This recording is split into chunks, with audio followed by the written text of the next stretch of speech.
0 point. Encore. Le professeur Thomson laissa tomber le test de calcul sur le bureau de Jake Morrison avec un bruit sourd qui résonna dans la salle de classe silencieuse.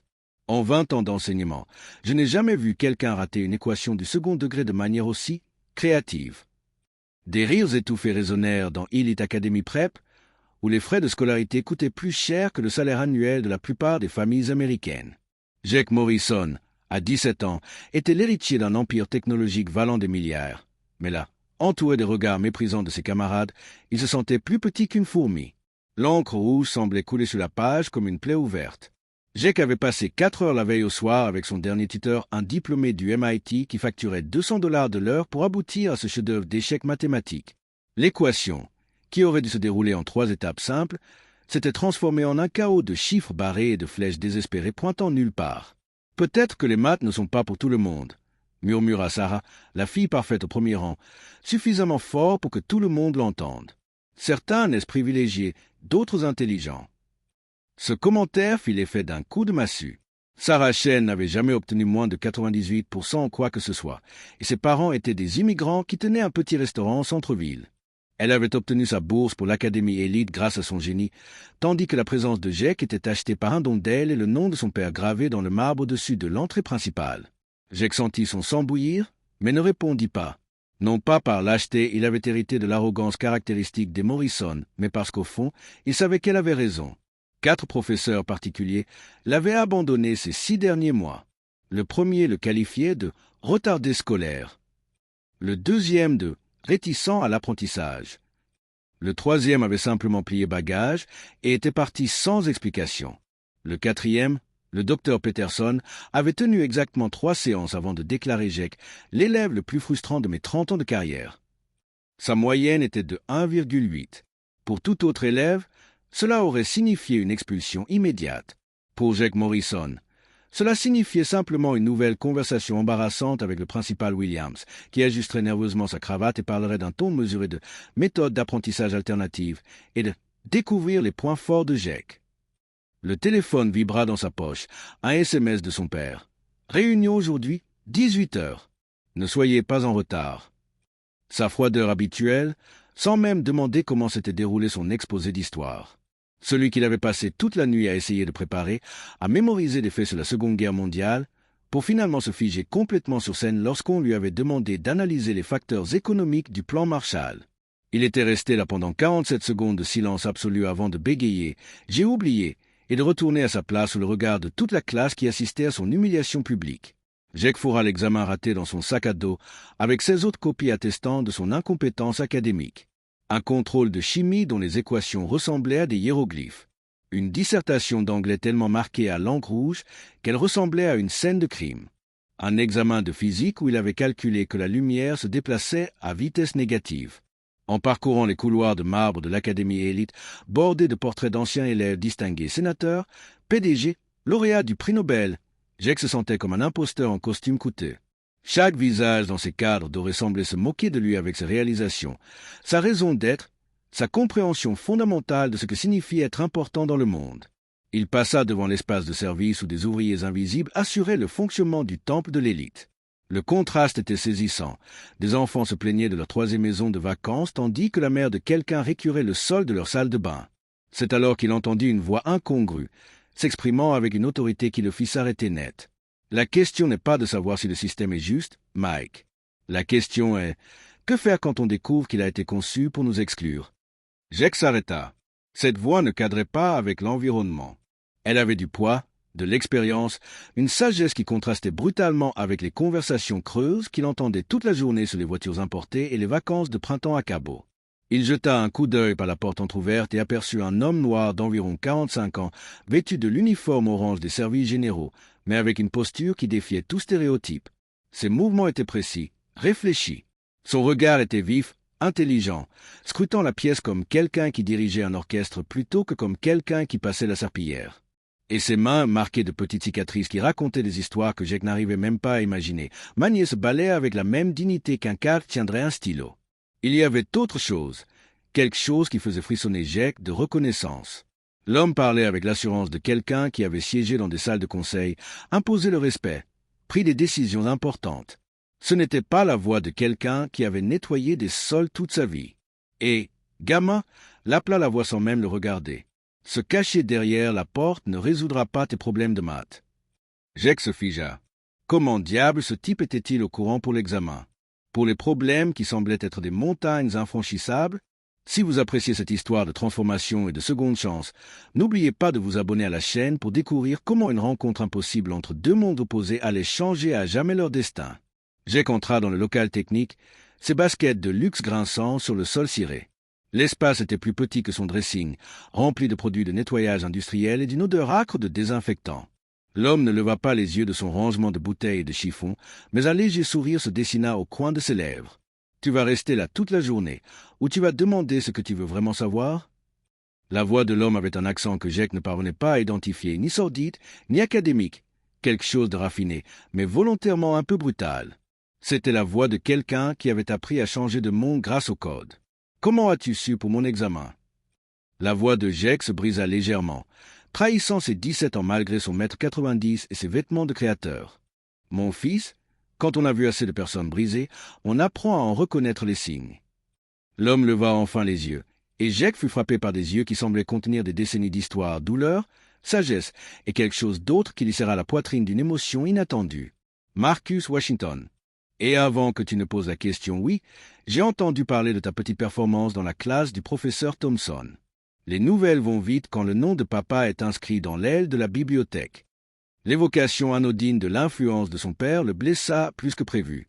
Chaque réussite à l'académie d'élite était accompagnée d'un astérisque, l'astérisque Morrison qui signifiait que l'argent était plus important que le mérite. Écoute, si tu cherches un don ou un lien avec mon père. Petit, la dernière chose dont j'ai besoin, c'est de l'argent de ta famille. Le rire de Marcus était sec, mais pas méchant, comme celui de quelqu'un qui aurait depuis longtemps accepté d'amèrement la vérité. Mais je suis curieux. Que se passera-t-il quand papa découvrira que son héritier milliardaire ne peut pas résoudre X? L'estomac de Jake se serra tandis que la réalité s'abattait sur lui. La réunion de ce soir. Il l'avait redouté toute la journée, échafaudant des explications et des excuses élaborées, mais l'entendre de la bouche d'un inconnu lui donnait une impression immédiate et terrifiante. Il va probablement engager le tuteur numéro 5. Peut-être 6. Vraiment? Marcus pencha la tête, observant Jake avec l'intensité d'un scientifique examinant un spécimen.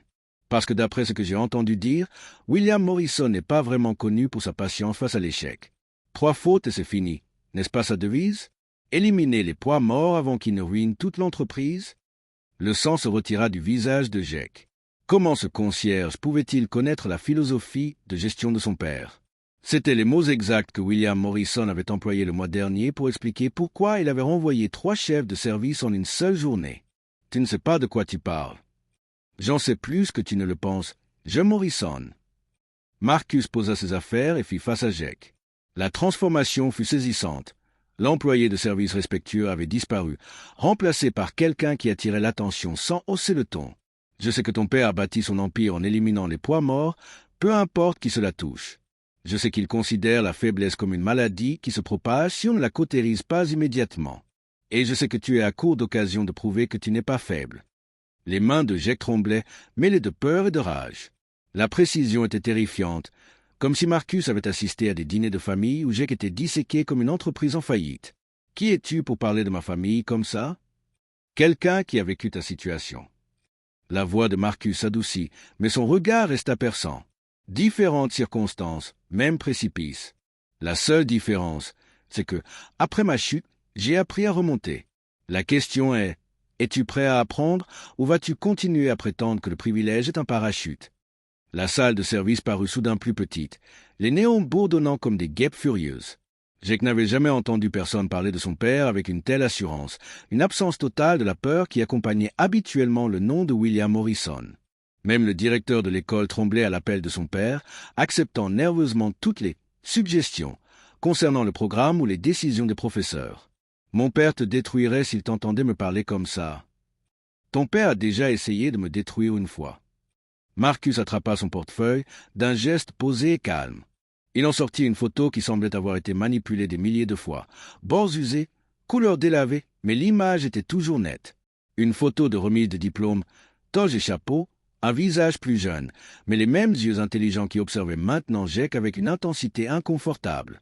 Université de Princeton, promotion 1999. Bourse d'études complète.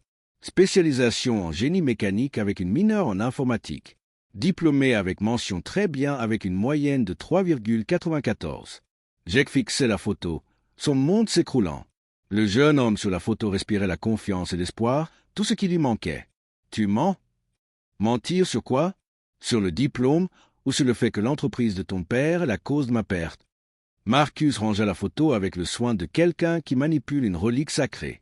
Tu as déjà entendu parler du procès contre Morrison Tech pour brevet en 2008? Une importante affaire d'espionnage industriel? L'entreprise InnovatCorp affirmait que Morrison Tech avait volé ses plans de réseaux neuronaux. Elle s'est battue pendant 2 ans au tribunal avant que les preuves ne disparaissent mystérieusement et que les témoins ne développent soudainement une amnésie sélective. La pièce semblait tourner autour de Jake. InnovatCorp. Il avait entendu ce nom murmurer dans le bureau de son père lors de conversations téléphoniques nocturnes, toujours suivies de consignes cinglantes. Assurez-vous que cela reste enterré. Le passé doit rester dans le passé.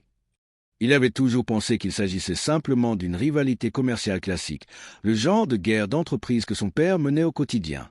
Tu as participé à cette affaire? J'étais l'ingénieur en chef qui a conçu la technologie sur laquelle l'entreprise de ton père a bâti sa fortune. L'interface de réseau neuronal révolutionnaire qui a fait connaître Morrison Tech. La voix de Marcus resta ferme, mais j'ai perçu une lueur de douleur ancienne dans ses yeux, vite réprimée mais indéniable. La technologie qu'il prétendait avoir été développée en interne par leur équipe de R&D. Jake se sentait comme Alice tombant dans le terrier du lapin, la réalité se transformant à chaque révélation. C'est impossible. Mon père a créé Morrison Tech à partir de rien. Il a toujours dit « Ton père est un brillant homme d'affaires, mon garçon. Il sait identifier les technologies prometteuses, les acquérir par tous les moyens et les commercialiser comme sa propre innovation. » Marcus recommença à organiser ses produits de nettoyage, mais ses mouvements étaient plus précis, une colère contenue perçant sous la surface.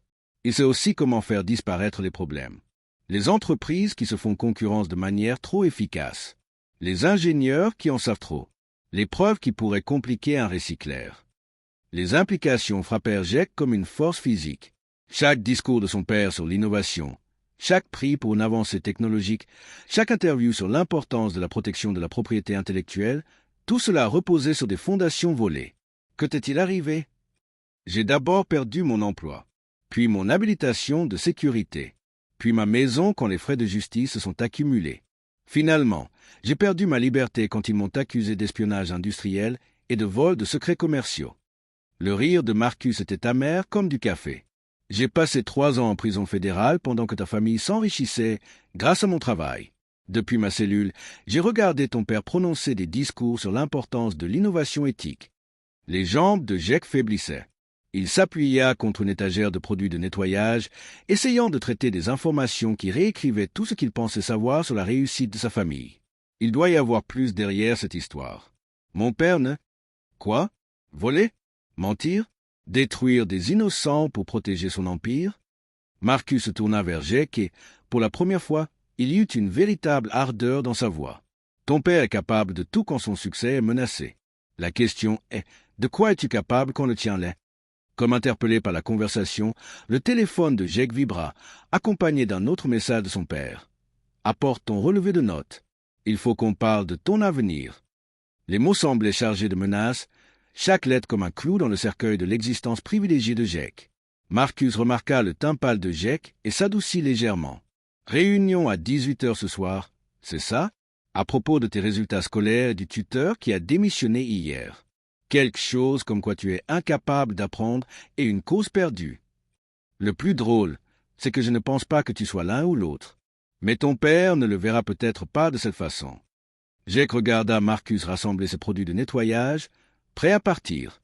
Attends, comment sais-tu que le docteur Peterson a démissionné? Comment sais-tu tout ça?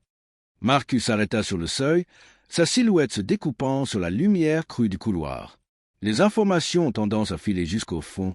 Gamin, nous, les invisibles, entendons tout. Nous savons quel professeur couche avec quel membre du conseil, quels élèves trafiquent de la drogue, quels parents soudoient les responsables des admissions. Nous le savons parce que les puissants oublient que nous avons des oreilles. Il s'engagea dans le couloir, puis se retourna une dernière fois. Voilà ce que ton père ignore. Les problèmes ont tendance à revenir. Parfois sous les formes les plus inattendues. Parfois par la personne la moins suspecte. Jake se retrouva seul, avec 1000 questions et la terrifiante constatation que l'homme qui pourrait détenir la clé de son salut était aussi la preuve vivante des secrets les plus sombres de sa famille. Quelles autres vérités avaient été enfouies sous la fortune des Morrison, et pourquoi cet inconnu semblait-il en savoir plus sur l'avenir de Jake que Jake lui-même? À 18 heures précises, Jake était assis dans le bureau lambrissé d'acajou de son père, observant William Morrison feuilleter un dossier avec l'expression d'un chirurgien examinant un diagnostic terminal. Le silence s'étirait comme un fil tendu, rompu seulement par le léger tic-tac d'une horloge suisse à 50 000 $. 17 devoirs ratés. 4 tuteurs envoyés. Une moyenne qui ne te permettrait pas d'entrer dans un collège communautaire. William leva enfin les yeux, ses yeux gris aussi froids que l'acier de l'hiver. Explique-moi. J'essaie. Papa, la matière est juste. La matière, c'est ce que tous les autres élèves de cette école maîtrisent sans effort. William se leva et se dirigea vers les baies vitrées surplombant la ville. Sais-tu ce que j'ai dit au conseil aujourd'hui quand ils m'ont interrogé sur la planification de la succession? La bouche de Jake s'assécha. Quoi? Rien. Parce qu'il n'y a rien à dire sur un fils qui ne maîtrise pas l'algèbre au lycée. William se retourna lentement. Tu as un semestre, Jake. 1. Montre-moi de vrais progrès ou tu es viré. Pas de fonds fiduciaires, pas d'héritage, pas de filet de sécurité. Tu réussiras par tes propres mérites, comme moi. Les mots frappèrent comme des coups. Jake voulut argumenter, se défendre, mais quelle défense avait-il? Les preuves étaient accablantes. C'était un raté, vêtu de vêtements de marque. Je comprends, murmura-t-il. Et toi? La voix de William s'adoucit dangereusement. Parce que je ne suis pas sûr que tu comprennes l'alternative. Le monde se fiche de ton nom de famille si tu ne peux pas le prouver par des résultats. Et moi non plus. Jake quitta le bureau avec l'impression de se noyer dans des sables mouvants. Chaque pas vers sa voiture lui semblait plus lourd que le précédent. Il sortait du parking lorsqu'il aperçut Marcus Washington qui attendait à un arrêt de bus, toujours en uniforme de travail. Sans réfléchir, Jake s'arrêta. Besoin d'un chauffeur? Marcus l'observa par la vitre côté passager. Réunion difficile? Comment as-tu? Commença Jake, puis s'arrêta. Rien chez cet homme n'était prévisible. Monte, c'est tout. Marcus s'installa dans le siège en cuir comme s'il était à sa place. Ton père t'a parlé de l'ultimatum d'un semestre? Les mains de Jake se crispèrent sur le volant. Comment as-tu pu savoir ça? Parce que j'observe les schémas de William Morrison depuis 15 ans. Il ne croit pas aux secondes chances, mais il croit aux ultimatums spectaculaires.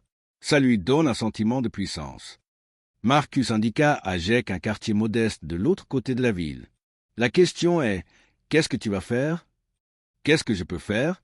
Je suis stupide? Tu te souviens? Incapable d'apprendre. Tu n'es pas stupide? Gamin, tu es traumatisé. La voix de Marcus était d'une douceur qui prit Jake au dépourvu. Quand on grandit en se croyant inutile, son cerveau s'éteint pour se protéger. C'est une question de survie, pas de stupidité. Ils arrivèrent devant un petit immeuble. Jake s'attendait à ce que Marcus s'en aille, mais au lieu de cela, il lui fit une proposition qui allait tout changer. Je vais t'offrir quelque chose qu'aucun tuteur n'a jamais fait. Pas de leçon, une transformation. Mais ça a des conditions. Jake coupa le moteur. Quelles conditions? Premièrement, on se retrouve tous les matins à 5 heures, avant l'école. Pas dans une salle d'études chic, dans le monde réel. Deuxièmement, tu cesses de te voir comme un héritier Morrison et tu commences à te voir comme Jake, un enfant qui a besoin d'apprendre à penser. Troisièmement, tu ne parles jamais de notre arrangement à personne. Ni à tes amis, ni à ton père, à personne. Pourquoi m'aiderais-tu? Après ce que mon père t'a fait? Marcus resta silencieux un long moment, fixant la rue où des enfants jouaient au basket sous un lampadaire vacillant. Parce qu'il y a 16 ans, j'étais comme toi. Des circonstances différentes, le même désespoir. Quelqu'un a misé sur moi quand j'étais au plus bas. Il m'a appris que l'intelligence ne se résume pas à être né intelligent, mais à être prêt à travailler quand tout le monde pense qu'on n'en est pas capable. Qui était-ce? Un prisonnier nommé Samuel, condamné à perpétuité pour vol à main armée. Docteur en mathématiques du MIT. Il a passé 3 ans à m'apprendre le calcul sur du papier toilette dans une cellule de 6 pieds sur 8. Marcus sourit à ce souvenir. Il n'a jamais rien demandé en retour, si ce n'est que je transmette un jour. J'ai senti quelque chose se déplacer dans sa poitrine, une petite lueur de quelque chose qu'il n'avait pas ressenti depuis des années. L'espoir. Où est le piège? Pas de piège. Juste une promesse. Si tu t'engages pleinement. Manque une séance, mens-moi une fois, abandonne quand ça devient difficile, et c'est fini. Je ne perdrai pas mon temps avec quelqu'un qui ne se bat pas pour lui-même. Jake regarda cet homme qui avait toutes les raisons de le haïr, qui offrait le salut au fils de son ennemi. Pourquoi 5 heures du matin? Parce que c'est l'heure à laquelle le monde est suffisamment calme pour que tu puisses entendre tes propres pensées. Et parce que ton père ne te cherchera jamais là. Marcus ouvrit la portière. Réfléchis, Greg. Si tu es sérieux, retrouve-moi demain sur le chantier de la 5e et de la main. Sinon, continue de faire comme si tes tuteurs étaient le problème. Alors que Marcus s'éloignait, Jake était assis dans sa voiture, se demandant s'il venait de se faire tendre une bouée de sauvetage ou un piège. Mais pour la première fois de sa vie, la possibilité d'un véritable changement lui semblait tangible, dangereuse et absolument nécessaire. Demain matin allait déterminer si Jake Morrison cesserait enfin de se cacher derrière l'ombre de son père et commencerait à construire quelque chose de son côté. 5h17. Jake rencontrait Marcus sur des chantiers, des parcs déserts et des restaurants ouverts 24h24 depuis 3 mois. Ce qui avait commencé comme du désespoir était devenu tout autre chose. Un rituel qui transformait non seulement ses notes, mais aussi sa compréhension de tout. Parle-moi de la croissance exponentielle, dit Marcus en dessinant des équations dans la terre avec un bâton, assis sur des blocs de béton sur le chantier. Ce ne sont pas que des maths, répondit Jake d'une voix ferme, marquée par une confiance retrouvée. C'est l'intérêt composé, la croissance démographique, la propagation virale. C'est la façon dont de petites actions cohérentes créent des changements massifs au fil du temps. Comme ce qu'on fait? Jake hocha la tête et sortit son dernier contrôle, un excellent B+ en calcul avancé. Mon père ne sait pas quoi en penser. Il est méfiant, mais il n'arrive pas à comprendre comment je peux soudainement résoudre des problèmes qui me tracassent depuis des mois. Et qu'est-ce que ça fait? Terrifiant, parce que je sais ce qui va suivre. Jake redoutait cette conversation depuis des semaines. Il va vouloir rencontrer mon nouveau tuteur, s'attribuer le mérite d'avoir trouvé la bonne approche. Peut-être même te débaucher pour le département éducation de Morrison Tech. Marcus rit amèrement. Que ton père me rencontre serait enrichissant pour nous deux. C'est alors que Jake sortit le dossier qu'il portait depuis 2 semaines, des documents trouvés en rangeant de vieux dossiers dans le bureau de son père. Demande de brevet, dossier judiciaire, déclaration de témoin. Tous portaient le nom de Marcus Washington. Je sais ce qu'il t'a fait. La vraie histoire. Marcus resta figé. Qu'est-ce que tu sais? Assez. Jake ouvrit le dossier, les mains tremblantes. L'interface de réseau neuronal Morrison, la technologie qui nous a fait gagner des milliards, tu l'as conçue. Chaque algorithme, chaque avancée. Papa l'a volé, t'a piégé et t'a regardé tout perdre pendant qu'il bâtissait un empire sur ton travail. Et que vas-tu faire de ces informations? Jake se posait cette question tous les jours. Je veux arranger les choses, mais je dois d'abord tout savoir. Le procès, les preuves qui ont disparu, les témoins qui ont changé leur version des faits. Tout. Marcus l'observa un long moment. Tu es sûr de vouloir suivre cette voie? Une fois que tu connais la vérité sur ton père, tu ne peux plus redevenir son héritier innocent. J'ai perdu mon innocence le jour où j'ai commencé à apprendre à penser par moi-même. Pendant l'heure qui suivit, Marcus raconta toute l'histoire. Comment William Morrison avait visité InnovatCorp en tant qu'investisseur potentiel, obtenu l'accès à une technologie propriétaire, puis systématiquement détruit l'entreprise et ses fondateurs. Comment des preuves clés avaient disparu des mains du FBI. Comment des témoins avaient reçu des offres d'emploi anonymes dans des filiales de Morrison juste avant de témoigner. Il n'a pas seulement volé ma technologie, Jake. Il a volé 3 ans de ma vie, de ma carrière, de ma réputation. Pendant que j'étais en prison fédérale, il donnait des interviews sur l'importance de l'innovation éthique dans la technologie. Jake se sentit nauséeux.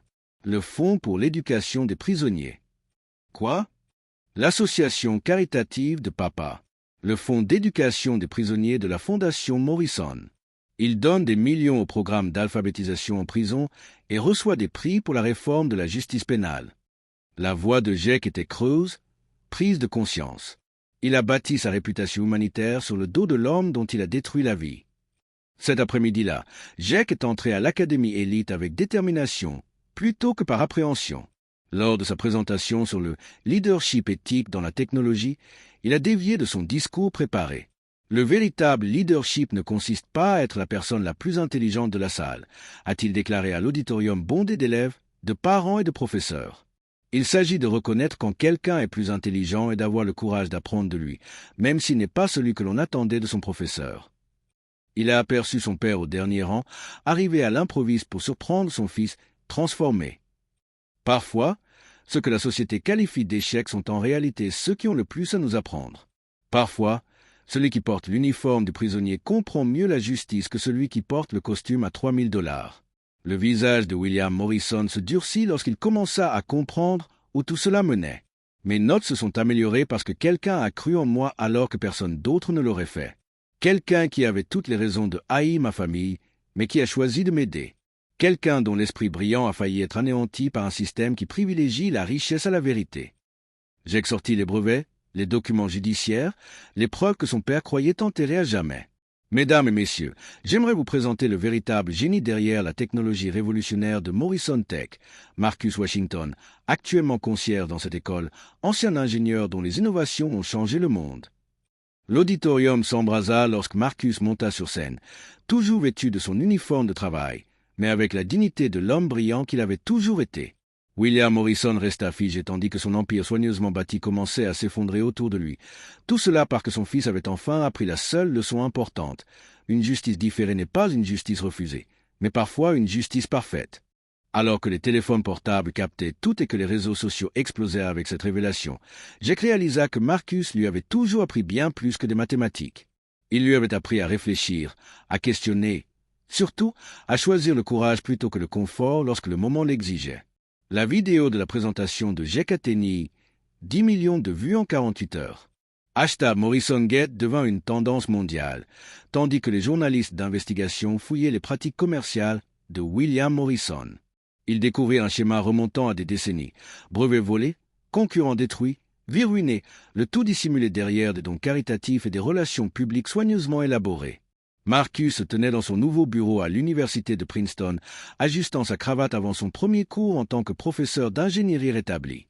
Le procureur général du New Jersey avait rouvert son dossier, fort des preuves fournies par Jack. L'action de Morrison Tech avait chuté de 70%, et William Morrison était accusé au niveau fédéral de fraude, de complot et de parjure. Prêt? Demanda Jack en surgissant dans l'embrasure de la porte. À 18 ans, il avait changé d'apparence, confiant mais humble, se comportant comme quelqu'un qui a gagné sa place plutôt que de l'hériter. La question est, êtes-vous prêt? Marcus sourit. Le programme d'ingénierie de Princeton n'est pas vraiment réputé pour sa laxisme envers les admissions par les anciens. Heureusement que je ne suis plus admis par les anciens. Jack avait décliné sa place garantie à Harvard, préférant gagner sa place à Princeton grâce à ses mérites académiques. Le nom de son père n'avait aucune valeur ici, et pour la première fois de sa vie, cela lui donnait l'impression d'être libre plutôt que d'échouer. Le premier cours de Marcus était bondé, rempli d'étudiants, de professeurs et de journalistes qui documentaient son retour à l'université. Tout en écrivant des équations au tableau blanc, les mêmes qui avaient permis à William Morrison de gagner des milliards, il parlait de résilience, de rédemption et de la différence entre intelligence et sagesse. Il y a 15 ans, j'ai tout perdu parce que quelqu'un de plus puissant a décidé que mes idées valaient la peine d'être volées. Aujourd'hui, je suis ici non pas par vengeance, mais parce qu'un jeune homme a choisi la vérité plutôt que la loyauté, la justice plutôt que le confort. Marcus regarda Jack droit dans les yeux, au premier rang. C'est le genre de courage qui change le monde. Après le cours, Jack s'approcha du podium où les journalistes interviewaient Marcus au sujet de son projet de procès contre Morrison Tech.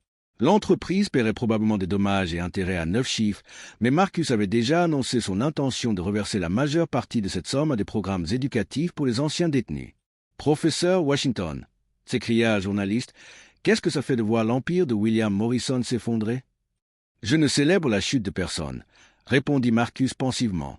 Je célèbre le jour où la vérité a enfin sonné. La véritable victoire n'est pas ce qui est arrivé à M. Morrison, mais ce qui est arrivé à son fils. Jack sentit les larmes monter tandis que Marcus continuait.